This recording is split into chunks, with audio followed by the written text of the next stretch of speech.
can you introduce yourself and give us some background about your immense? Other than the first 3 years of, after getting out of my economics, where I actually worked with the Chamber of Commerce and did some economics, I've been, I started the first PR company, as you're aware, along with Mr. Paul, and I ran it for the, 33 years of my life. So I have been in this field almost for 40 years now. And so it's been very, very interesting. I've, helped shape what the industry is, and help it grow and, introduce all the new cycles that came in, whether it was technology or whether it was brand or whether it was fashion or whatever. So it is, it's. So, what all has changed in PR and what hasn't? Oh, wow. Okay. So, it's really unique. Okay. So at the base, it remains the same. You really need to find the story to tell and to tell it well. A lot of our tools have changed because the media has changed. Okay, so the ways of reaching have changed. The impact has changed. Okay, there is a lot more cross reference of media. I mean, earlier if I was talking only to businesses and I was doing B2B, I could just restrict myself to a particular kind of media.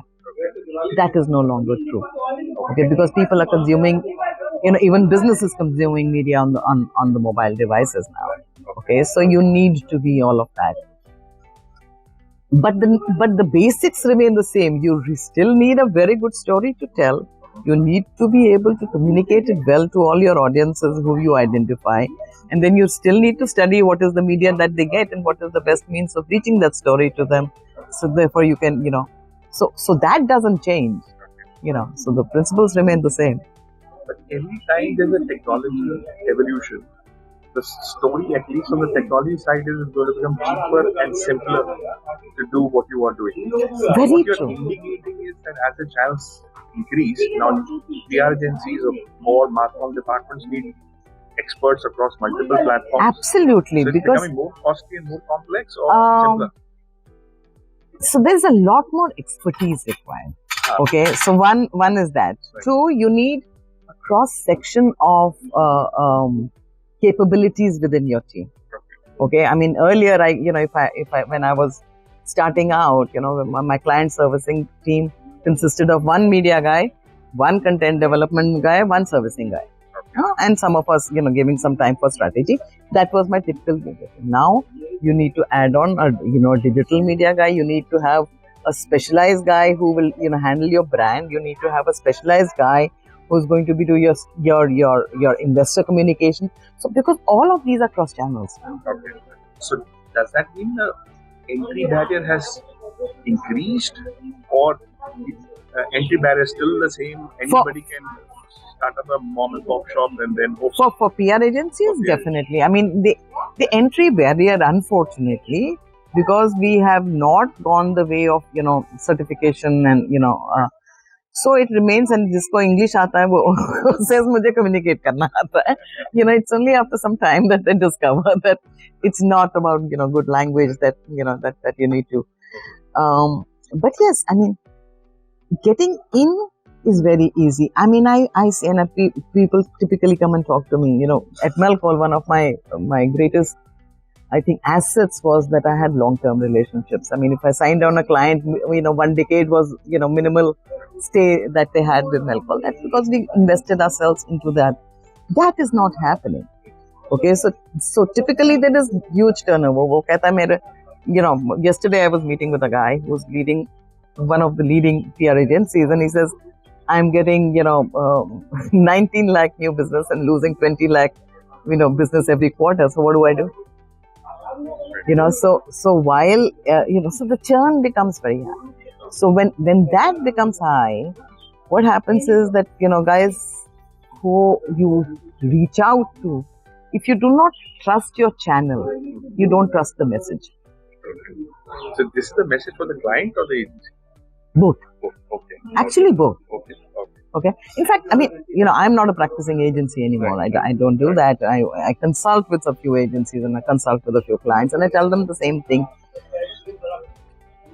when I was starting, especially you're looking at this whole new thing that everybody's talking about, startup, startup, that's the new buzzword. But when you're handling startups, you're lending them your credibility. If I come to you, say 10 years ago, if I came to you with the solution, you would listen to me because I was saying it, and your experience with me has been, yes, whenever she comes, there is something, worth understanding. If that is not there, so if the company is new and the agency is new and the person who's facing is new, then there is no connect. Okay, so then, and because of the whole quantum of information that we receive, when I started Melcol, I would get maybe at maximum 7 letters a week, right? Because it was physical. Letters, clients, whatever. It was physical. Yeah. Baki wo hota tha, mil lete the, all of that. Then faxes came in, then emails came in. I mean, they're getting what? 500 emails a day? And not counting WhatsApp, you're not counting all LinkedIn, you're not counting all the other ways you're communicating. So the information overload. And if you're taking away credibility, then you're actually, the job of an agency now is much tougher. Because there's information overload. I mean, how many new exciting communications would you receive in a day? We get a lot of boring. Exciting. They claim it is. They claim it is. Realize is all bullshit. Exactly. So this is what. And then वो बनाने वाले भी तो raw है ना, because everything is, the cost of staying in business is so high now that वो actual execution 2 to 3 years experience को जाती है, उसको कितनी अकल है. So what is ultimately coming to the client is not the 30 years, 40 years of experience that has been marketed to them. In marketing, one of the other challenges is, for at least from client's perspective, is to figure out the ROI. Is it the toughest when it comes to PR? Always has been. Because there are lot many immeasurables. How do you measure the value of a corporate image? I mean, So it is always easier to measure in terms of the detrimental cost. If you lose out, what will happen? Okay, so that is one. In fact, it's very, very similar that you're now seeing, if I relate it to what's happening in non-financial reporting. Okay, if you look at the BRSR, where is BRSR for those who are not? So business, so the business, they need what? Responsible business reporting, social, all of that. So basically, it's ESG, right? So you need to. ESG is environment, social, and environment impact of business. All right. Basically, it comes under non-financial reporting. Okay. Non-financial reporting, where is the challenge? Measurement, quantifying, studying the impact, all of that needs to happen. So PR is also one part of that. PR impacts all of that. What you are doing with your customers, what you're doing, how with your community, social, society, the way you're, one of the 20 principles that businesses now need to report on is how much and where are they doing public affairs. Public affairs. If they are working with who and what public affairs campaigns are they doing? Because again, this. So how is public affairs campaign related to politics? It's policy, right? Policy change. So where are you working on policy change? What are you? Which are Which trade associations you are linked with? Yeah, exactly. All of that. So that's become a part of the reporting as well. So again, I'm saying a lot of it is non-quantifiable, as it was for PR. So you're saying ROI is difficult to. ROI is difficult to measure against all of them, because impact is difficult to measure. Okay. So you have to do impact assessments, and that's something that for PR communication personnel, we've done that. You do a before and after, and you do a perception survey, and you do.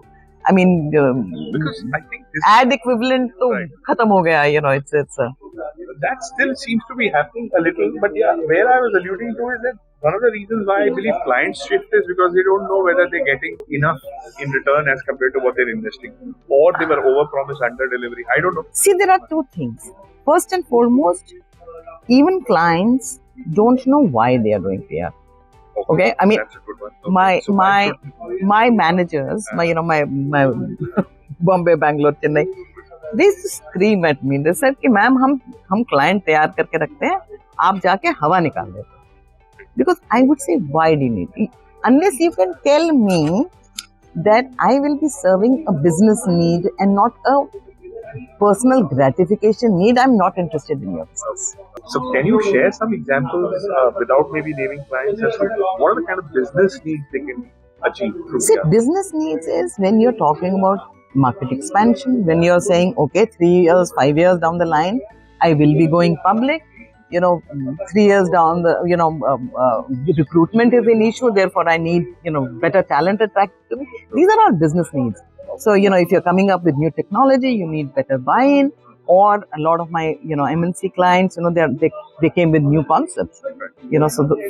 So first and foremost, you needed to create a market for that product or service, or all of that before you could actually sell. So all of those are business. अब मेरा photo उससे photo से बड़ा या छोटा कैसे is not PR. And then, if a client comes with, let's say, let's create a new market need, right? How would they assess whether that need is it based on how many inquiries they're now getting earlier, which they were not getting, or how open the dealer channel has become? Absolutely. Right. How do you help them all assess? of that. Let me use a very interesting example. You talked to me about Seagate. I handled Seagate for 17 years. Okay, I launched the first GB drive for Seagate, and the TB drive, and the PB drive. Okay. That's what we are talking about, expanding business. Okay. So, I remember, and I keep laughing at, PKR. The first GB launch kiya tha, he said, why the hell would anybody need so much storage, personal storage? And I always meet him and I laugh at him, and I said, you gave me the best opening ever. So those are the needs, and you have to interpret. I remember maybe 15, 20 years down the line, when we talked about everybody is going to be a content creator, nobody could understand what we were talking about. So this discussion was happening on the line along with Seagate in terms of storage expansion, need for storage.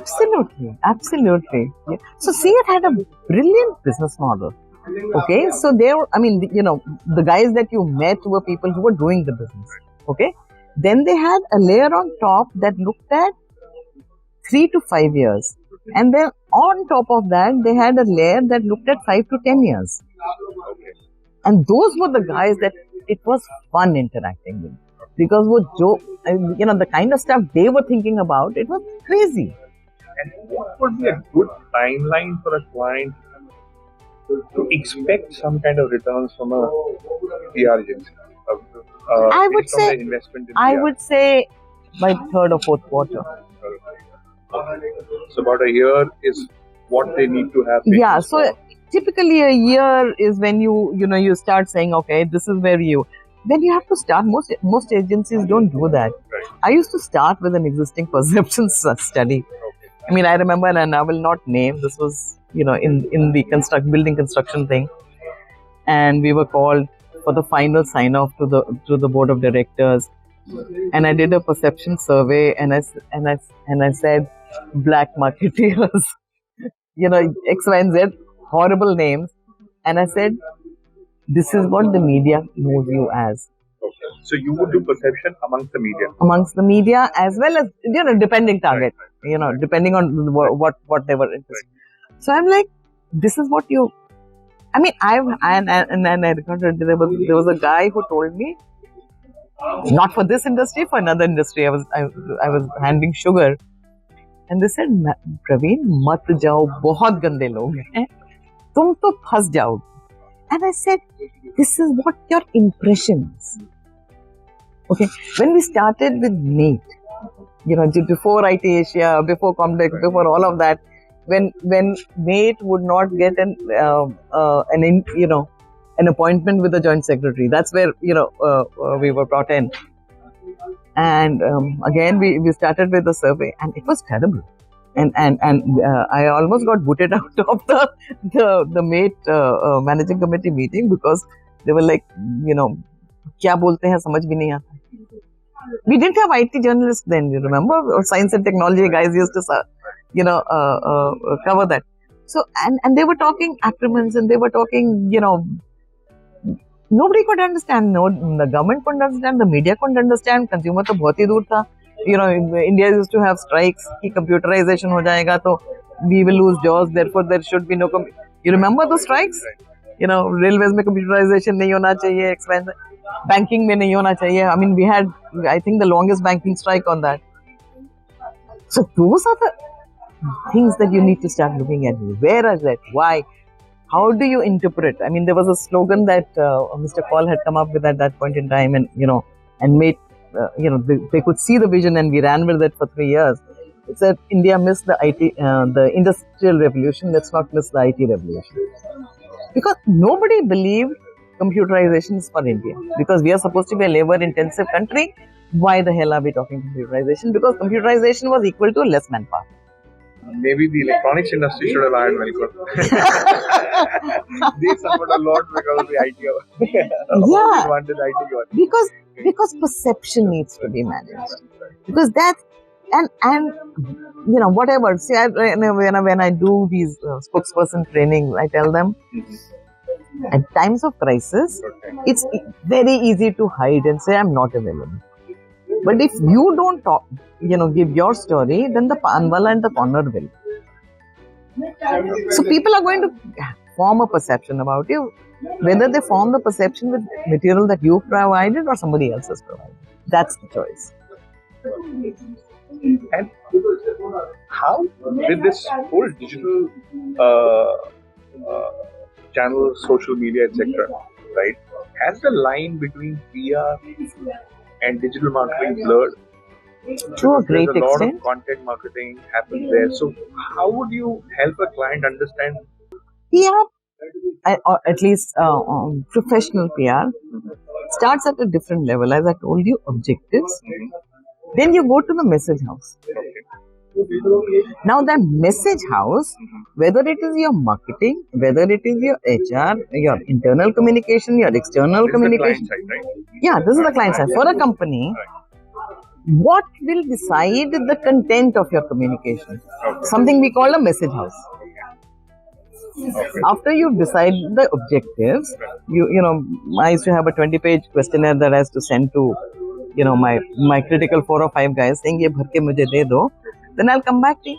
You have to tell me, where do you want to be as an organization, as a company 10 years from now? Because PR is not, short term. Okay, you can't keep changing your image. So unless you know that, okay, once you know that, if you say, I want to be the best company in my industry, okay, then you start breaking it down to what do you need to do that. What do you need in order to do that? That becomes the content of your message house. Now that is the message house that is typically done by a communication specialist, which is with the PR agency. Then that becomes the guiding book for your marketing team, for your digital marketing team, for your sales team, for everybody. So what is the part that the PR agency is doing? They are developing the message. Yeah. So typically that's what we all need to do. अब वो नहीं कर रहे हैं, वो PR agency वो delivery arm बन के रह गई है. So they tell आप मेरे को press release दे दो, मैं बांट दूँगा. मैं वो news wire पे लगा के भेज. हाँ. So then you're just being a postal service, right? That's not the value you actually bring to the table. So that brings an interesting question. How much is the client Because in a lot of vendor relationships, the client basically offloads the problem and says it's your problem, right? You do the manufacturing or you do the security or whatever, right? But in this, as I understand, since the message house is within the client itself, client needs to know that there is going to be investment of time and resources from their own. Absolutely, absolutely, and those were things I used to start with basics. Okay. So I will only report to your CEO. Okay. Okay, your MD or your CEO or your chairman, whoever is the actual head who makes the decisions. Okay, my team will report there. Okay, we will work with the rest of your your communication team, your marketing team, your whatever X, Y, and Z. But the strategy comes from there. Without that, that is why I was trying to tell you about my other thing is that the decision now needs to be taken and the change in direction happens at the board of directors level. It's no longer individual driven anymore. So it's the board of directors. So that it's a good opportunity to introduce the fact. So you've recently done a couple of trainings, right? Certifications. Can you share some details about those? So one, I like to learn. I'm one of those people who likes a challenge. And I saw the opportunity. It's become mandatory now for our public listed companies to have one independent women director, and the description of independent women director is no longer shouldn't be from your family, shouldn't be related, so that opportunity has opened up. Two, as a person, once I've spent that much year, I'm of course looking to go higher and higher in the decision making hierarchy, and therefore there is nothing better than the board of directors. And the challenge today, in especially in the not only India, I mean, yes, because India is the first year that we are asking them to file a BRSR report, but all over the world, I mean, all companies, US is behind us. Yeah, so Europe is ahead of us, but US is behind us. You need to interpret your business. See, the new generation will not do business with you if they don't believe, if they know, if you're polluting or you're known as a corrupter, they will not work with you. They will not buy your product. I mean, those are given things. Okay. Thankfully, somewhere we clicked there. Okay. So the new generation, whether you call it, Generation Y and the Gen Zs and the, whatever we keep calling them, sustainability has become a real issue with them. And our generation, it was a good thing to have. Now it is necessary. That has not been recognized at the board level. So therefore, I see an opportunity with somebody with my kind of expertise to help the boards marry their business strategy to their impact on, the society, the environment, as well as how they run their business. Very, very critical. And their audiences. Okay, so what? There, customers, employees, stakeholders, investors. People are investing today. Stock thing. Where India has already crossed 1 billion mark in ESG investments, where people are investing in ESG funds. So you have to have that, X, Y, and Z, rating. So how does that happen? It means that you need to interpret your business and communicate how your business impacts the society, whether it is customers, whether it is your community, whether it is your supply chain. Yeah, you're supposed to be responsible for your supply chain as well. Okay, so whether that all that is happening. So the reports have to come from the supply chain up to you. If you are compliant, yes. If I have to be compliant, I have to at least 2 levels. Okay. So I have to get back to them and get certification from them that you are following these laws. Okay, whether it's environment, whether it's social, all of that. So the content of my story is changing. Okay, when I used to talk of the product attributes, now for me survival becomes about talking about how my business is impacting on the environment, on community, and how am I running my business. Is it beneficial for the environment or detrimental to the environment?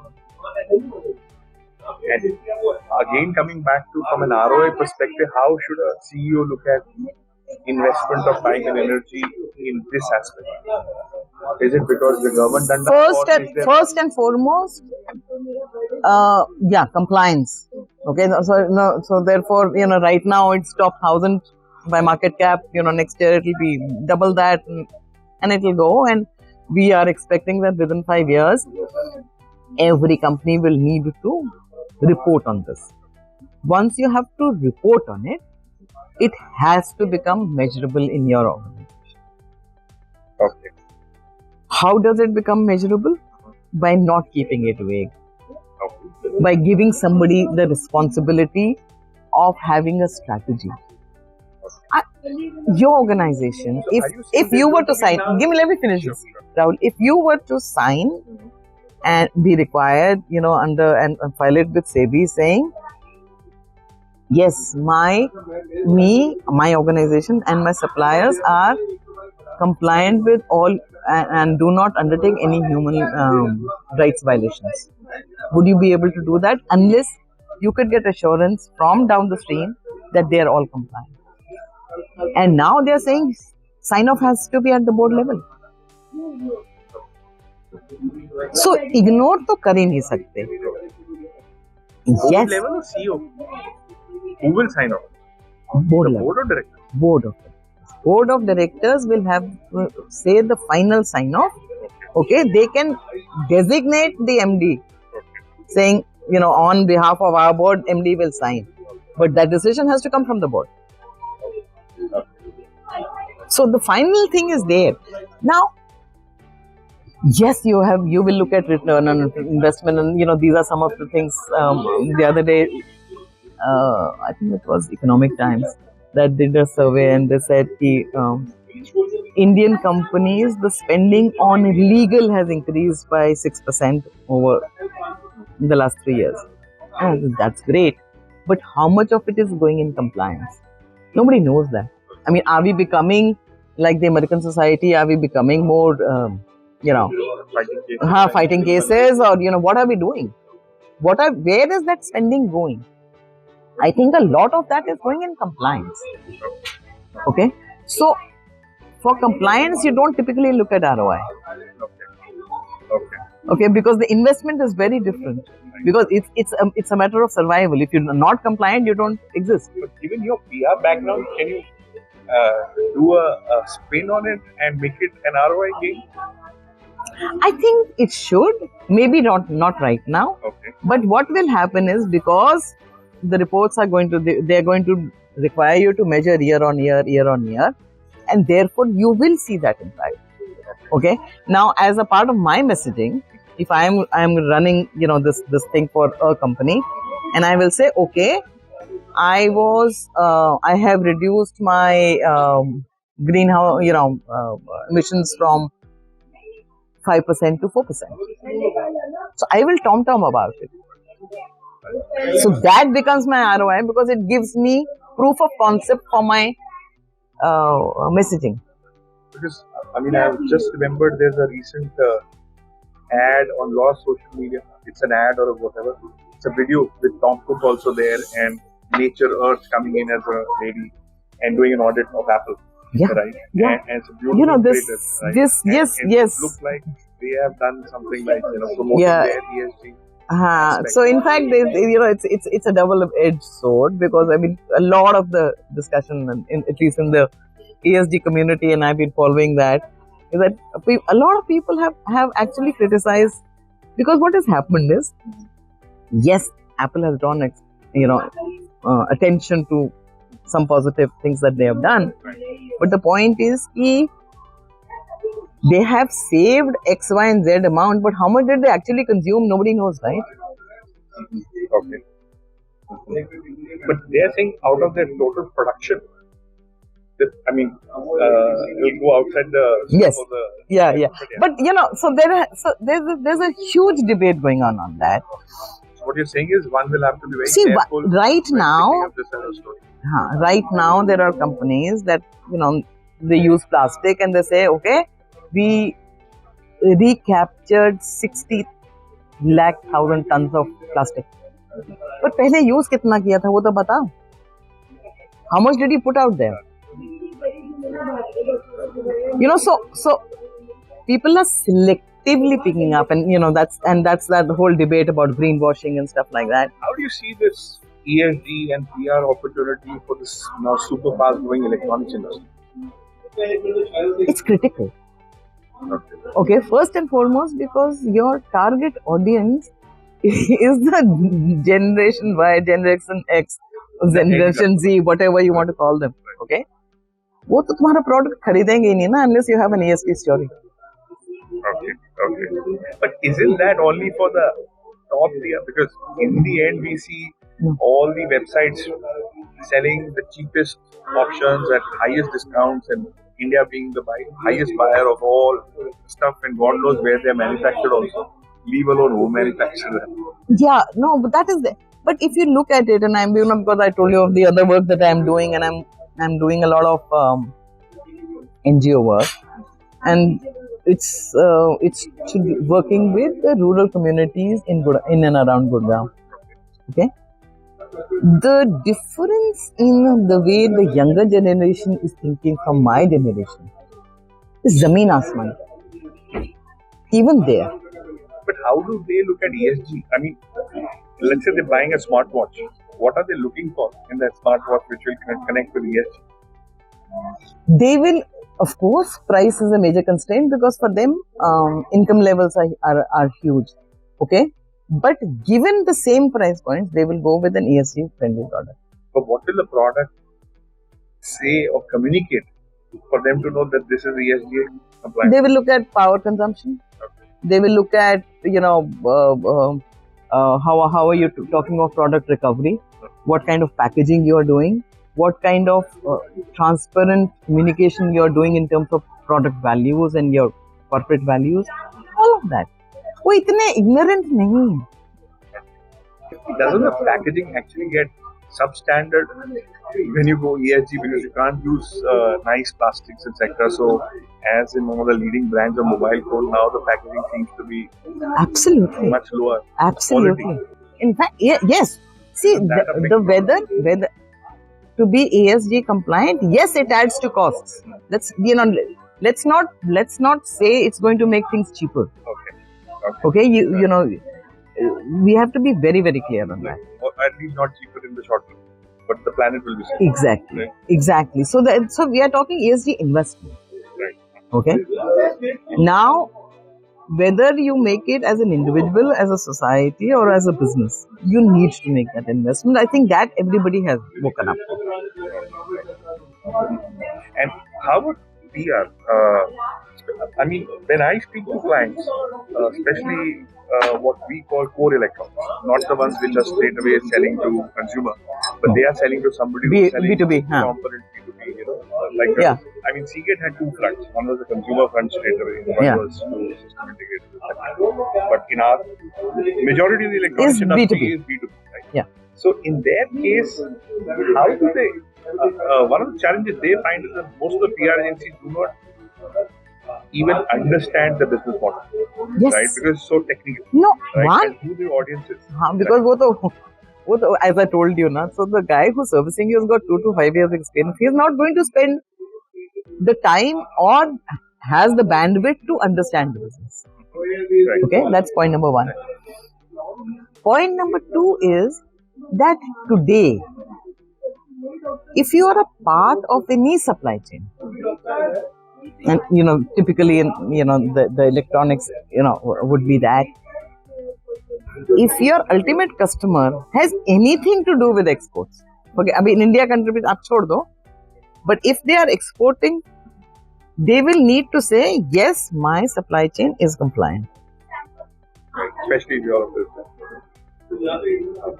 I mean, every European country has EU, But I US understand just. the ESG part. How do they solve the? Should they even then look at PR or no?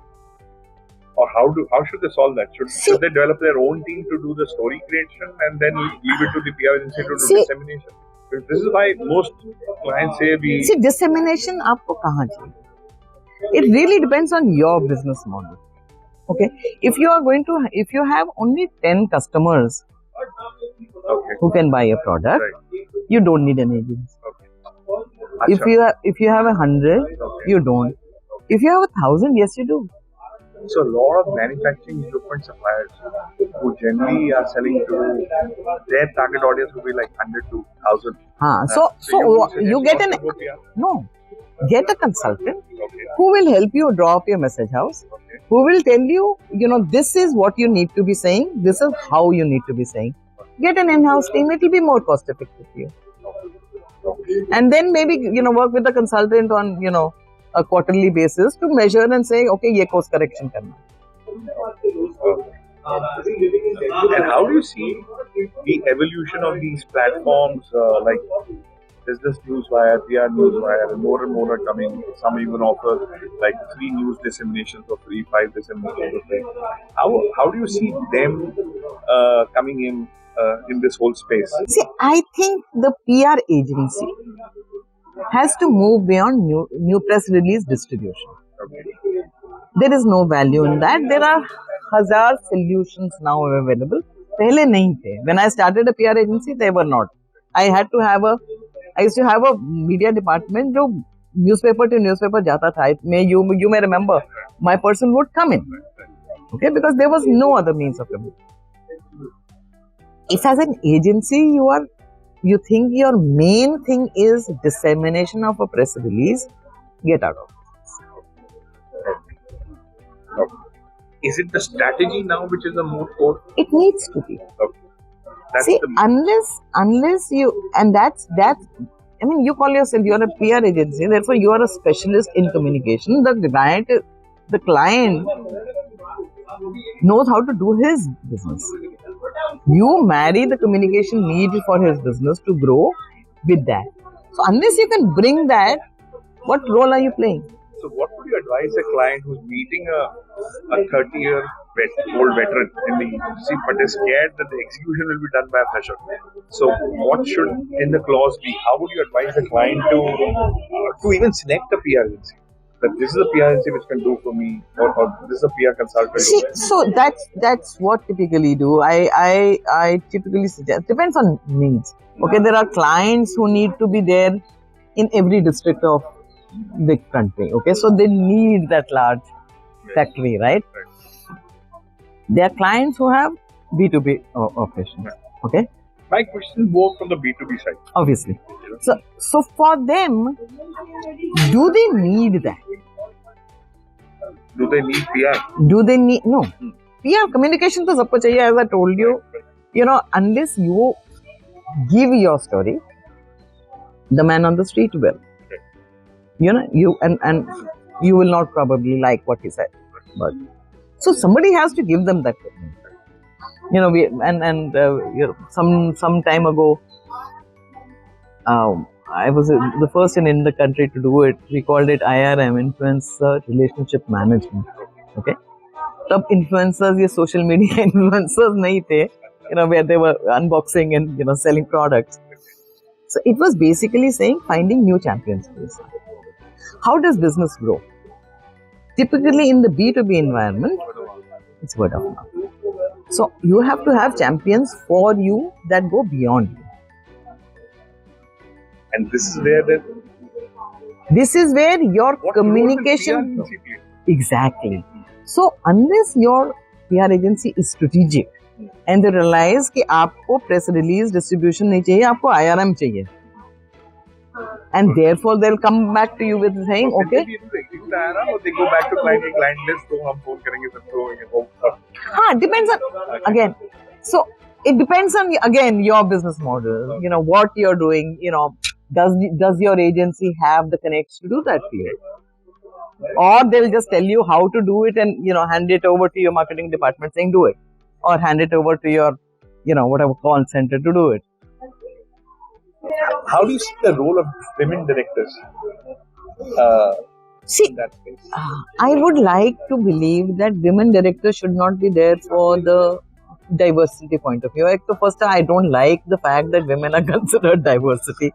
It was the third gender, I can consider it. Why me diverse? I'm bloody 50% of the population, right? so yes. But look at what they bring to the table. Today, every company, every organization needs to look at non-financial reporting. That's where you bring in that capability. You need to bring in social aspect. You need to bring in community. You talked about CSR and you questioned me. Yes, it is one of the 20, right? So it's important. So if you're one of the, you do that and you need to show your impact. So these roles are better performed. There was a very interesting survey that I was seeing, and I think it was a McKinsey survey. They said that a woman-led organization, okay, and I'm not interpreting them, but you can take the thing from there, has 10% better ESG performance. And how about ROI? Or stock exchange? Oh, hello. Your survival depends on it. So taken with that, if typically the boards these days are financial, accounting, those kind of business acumen, that they are structured around those expertise. You need to bring in this. Given that you were already at the helm of a PR agency and you dealt with running a firm, financials, everything, right, and also health, how did this certification that you did for independent director help you?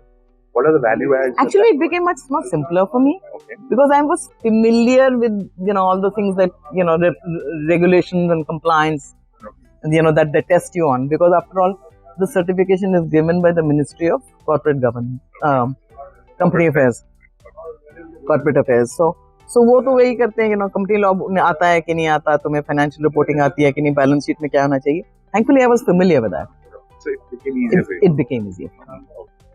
And that certification has added the credibility for companies to.